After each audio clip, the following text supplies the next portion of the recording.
Secretary of Homeland Security will work with FEMA to prevent the export of N95 respirators, surgical masks, gloves, and other personal protective equipment. We need these items immediately for domestic use. We have to have them. We are receiving essential supplies from the United States, but the United States also receives essential supplies and products and indeed healthcare professionals from Canada every single day. I think of the thousands of nurses, for example, who cross the bridge in Windsor to work in the Detroit medical system every single day. These are things that Americans rely on, and it would be a mistake to create blockages or reduce the amount of back and forth trade of essential goods and services, including medical goods, across our border. That is the point we're making very clearly to the American administration right now. Bit of a sour day for U.S.-Canada relations today. One of the world's biggest manufacturers of face masks says the U.S. administration has told it effectively to stop sending masks to Canada by prioritizing American orders. According to 3M, U.S. President Donald Trump made the order by invoking a war measure known as the Defense Production Act. Prime Minister Trudeau says that would be a mistake. Even 3M warns that will only hurt Americans and could lead to retaliation from this government. So is Canada considering any retaliation? Could we be facing a mask supply crisis without 3M? Ahmed Hussein is the Minister of Families, Children and Social Development. He joins us from Toronto. Hi, Minister Hussein. Good to see you. Thanks for making time for us. Hi, thank you so much. I'm actually in Ottawa. Oh, you are?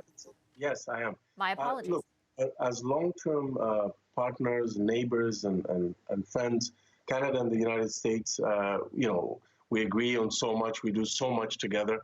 But once in a while, there'll be issues that we'll disagree on. And that is why it's really important to continue to communicate with each other, to engage our counterparts like we did on the issue of the potential bringing to the border of American forces to the U.S.-Canada border. We engaged with our counterparts. We disagreed with that idea, and they listened and they pulled back. So this is yet another example of something that we have to engage the administration and make it very clear to them that our supply chains are linked, our peoples are linked, and goods and essential services have to continue to flow on both sides of the border. Minister, the update that we got from the Prime Minister there that we just played in that clip happened many hours ago towards the end of the morning. When you talk about that engagement, can you be specific? What kind of engagement has occurred today on this issue? We will certainly raise this issue. I can tell you that anything that threatens the movement, the regular movement of essential goods and supplies between our borders is something that we will raise continuously. And this is an example of the kinds of issues that we raise with our American counterparts regularly. Has the Prime Minister or the Deputy Prime Minister raised it with their counterparts in the United States yet? I'm not aware if they have done so. I'm sure that they either have or are about to. But what I can tell you is that these kinds of engagements occur regularly within both governments. They raise issues with us, we raise issues with them. That is the point of having excellent collaboration with our American counterparts on all sorts of issues with respect to the border and beyond. Supply chains and the free movement of essential goods and services between our two countries is essential. It is something that our American counterparts appreciate, and we will forcefully make that point with respect to this particular issue. I listened very carefully to what the Prime Minister and the Deputy Prime Minister said about this today, and I noticed that both of them very specifically highlighted the number of healthcare workers, Canadian healthcare workers who work, for example, in Detroit. Should we interpret that as threat of retaliation? No, absolutely not. What the Prime Minister was indicating was how closely linked we are in terms of the essential services that both Canadians and Americans rely on. Both populations work across the border. We have essential goods and services and personnel moving daily between our two countries to provide essential services to both populations. So we're intertwined, we're linked, and that's how it should be. Taking one aspect like 3M and the face masks and saying that those should not go to the Canadian population is not wise. It's wrong, and we've made that point very clearly. The wider context around this specific issue is a bigger conversation about supplies and the ability of healthcare workers in this country specifically to have the personal protective equipment, the masks, for example, that they need in order to protect themselves as they treat Canadians who are fighting this virus. Can you quantify for our viewers what the loss of masks from 3M would mean for this country? Are we talking millions? Are we talking hundreds of thousands? What would it be? So I think that the important point is first of all, the masks are important, but it's also the supply chains that link the two countries. So we have to make sure that those supply chains remain intact, especially for essential goods and services. And that is the point that the Prime Minister was making today, and that is the point that I'm making to you. But how many masks, for example, from 3M are we forsaking if they can no longer produce any for Canada? It's a significant number, but I'm heartened by the fact that the company itself has said that they will not, they don't want to entertain that idea because they feel that not only is it the wrong thing to do, it's also against the self-interest of Americans as well, because as I said, supply chains are linked between the two countries, and unilaterally stopping one piece of equipment from going to one country or the other is not wise, and it's the wrong way. It's the wrong approach. Yeah, you're right. 3M said there are significant humanitarian implications of seizing supplies to healthcare workers in Canada and Latin America, where we are a critical supplier of respirators. And by that, they mean masks. Just once again, though, you said they're a significant number. What does significant mean? I'm asking only because Canadians are very involved right now in sort of the question and the issue of whether or not people in this country will have the medical supplies that they need. How big of a blow is this if they can no longer send us masks? Well, we procure supplies for our frontline workers from many different sources. 3M happens to be one of them. I can assure you, through you, to the Canadian public that our government is seized with this matter. We are working flat out to make sure that we are there for our frontline workers. We are there to provide them with PPE, personal protection equipment, as well as not just the healthcare workers, but those who deal with the homeless population, for example, those who are serving folks who use the food banks. All of those individuals, we are working flat out to make sure that we have the resources in place to ensure that, in collaboration with provinces and territories, that they have the protective gear that they need. Just to be sure, though, are you saying that even if this happens with 3M, and it's not a done deal, but if it does, that you will still be able to meet the supply requirements? We are working flat out. We are procuring supplies from all over the world. It's not just with 3M. Of course, every amount of supplies that we get is significant and important. And I don't want to speculate on a hypothetical situation, but I would hope that the supplies coming from 3M would continue to come to Canada uninterrupted. Thank you, Minister Houston. Appreciate your time very much. Mr. President, both the government of Canada and 3M are pushing back on this DPA not to export N95 respirators. Yeah. 3M says... I don't blame them. They can push back if they want. We're not happy with 3M. Yeah. We're not happy. U.S.-based manufacturing giant 3M says the Trump administration has asked it to stop exporting face masks to Canada. Prime Minister Justin Trudeau, as you heard there, says that action would be, quote, a mistake, and that the federal government is making that case to the Americans. What precipitated this request, though, from the Trump administration, and how should Canada push back? Bruce Heyman served as the U.S. ambassador to Canada from 2014 to 2017. He's also the author of The Art of Diplomacy, Strengthening the Canada-U.S. Relationship in Times of Uncertainty. He joins us from Chicago. Hi, Mr. Heyman. Good to see you. Good to see you as well. So let's start off with helping us understand, I guess, the situation with 3M. How is this going to happen? Do you think that, for example, because Trump has said, the president has said, don't export to Canada, do they have they're fighting back. They've released a statement to that effect, but do they really have a choice? I don't know if they have a choice, but everybody needs to understand how we got to this point and then really try to figure out the path ahead. And how we got to this point was, even though the president that I worked directly for, Barack Obama, was fearful of a pandemic. The number one thing he was most fearful of that he shared with me in the Oval Office that was a pandemic. And he built a team around it. He built a plan around it, how to respond to a potential pandemic, et cetera.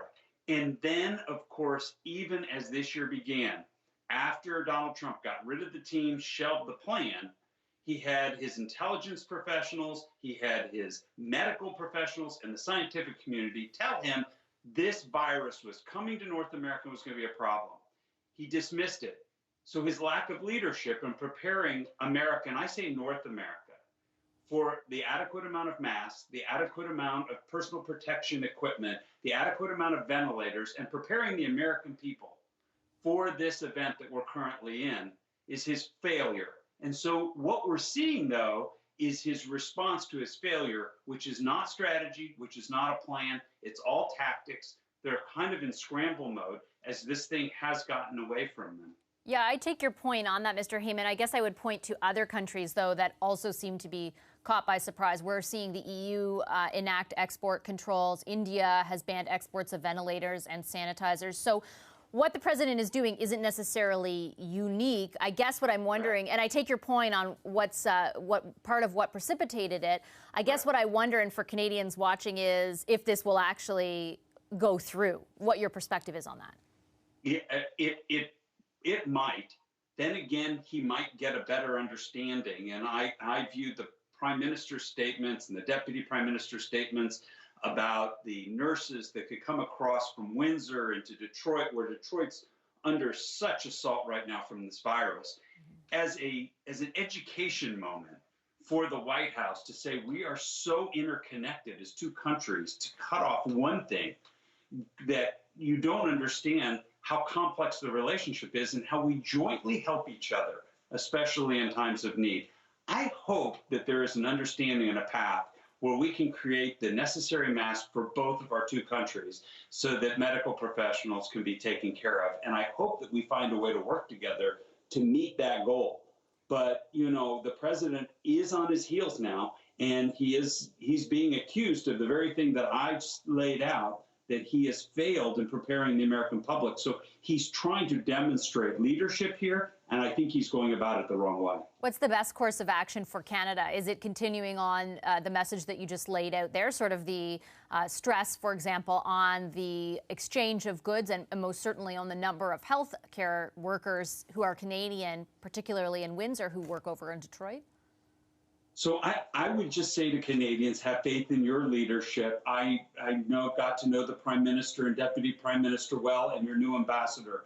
And just say to all of you, as complex and difficult as it looked during the new NAFTA negotiations, when the U.S., Donald Trump, taxed your steel and aluminum as a national security threat, and then threatened your auto industry, and then started calling names and calling out your Prime Minister and Deputy Prime Minister, or then Foreign Minister, and then last week threatening troops at the border and all of these things. Nobody's been able to handle the twists and turns better than your government.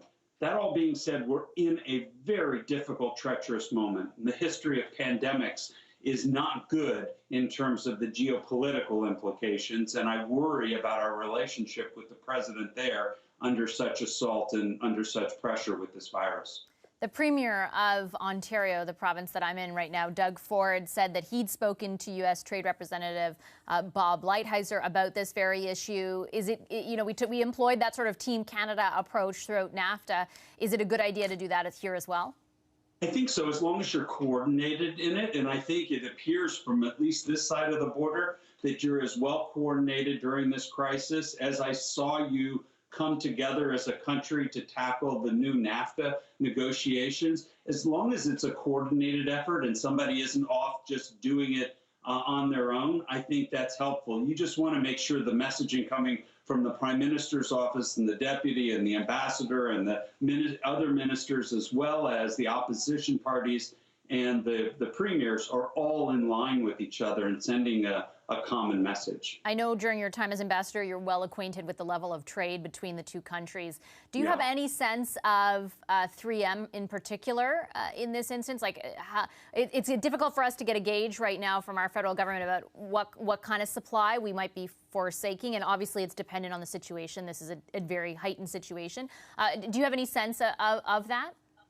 I don't, and I heard your questions with the minister earlier, and I unfortunately don't have anything to add in terms of actual quantity that 3M did supply. I was not that's something I was familiar with previously, nor now. What about, from your experience as ambassador, the significance of that relationship, particularly in Windsor and Detroit, when both the Deputy Prime Minister and the Prime Minister highlighted the number of even nurses alone who work in Detroit on a daily basis? We have the Mayor of Windsor coming up a little bit later in the show. But to your knowledge, how well acquainted with that is the other people in the administration, maybe not the president per se, but other people in the administration, governors, that kind of thing? I think it was the purpose of the book that Vicki and I wrote and tried to tell that story about the importance of the U.S.-Canada relationship. You see, we're not just neighbors, which we are, and we're not just best friends, which we are, and not just best trading relationship, which we are. We're family. These are families that exist on both sides of the border. There are more Americans living in Canada than any other country in the world outside the United States. And I would venture to say there are more Canadians living in the U.S. So the importance of this relationship is larger than somebody sitting in the White House and say, it's just another country and let's just cut them off. The fact of the matter is Canadians have been there for the United States at every twist and turn, whether it's 9/11, whether it's Afghanistan, whether it's Katrina or Sandy or forest fires, or whether it's any other circumstance that the U.S. has been in a jam. Who's been there for us first? Who brought out Ken Taylor, bringing out the diplomats in Iran, are the American diplomats? And so I understand and fully appreciate the depth and breadth of this relationship and understand how painful this message was from the White House without consideration of how important this relationship is.